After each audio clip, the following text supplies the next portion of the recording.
Ya lo vio, parte de los operativos y las acciones que se están implementando para garantizar la seguridad de los usuarios del transporte público. Y este fin de semana, más de 5,000 personas, sobre todo mujeres, tomaron las calles de la ciudad para alzar la voz contra los intentos de secuestro que se han reportado en las inmediaciones del metro y pedir acciones y justicia contra los más de 2,000 feminicidios que se han registrado en los últimos años. Según la Secretaría de Seguridad Ciudadana, la movilización partió del cruce entre Insurgentes y Sullivan, recorrió Paseo de la Reforma, Juárez, Eje Central, 5 de Mayo y concluyó en el Zócalo. Durante el recorrido, uniformados resguardaron a los asistentes y aplicaron un dispositivo de movilidad. Escuchemos.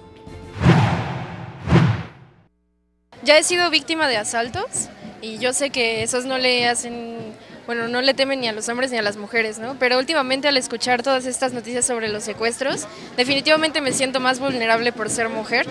Y creo, pero a la vez estoy aquí porque siento que si nos refugiamos en casa, si somos como víctimas del miedo, pues nada se va a solucionar.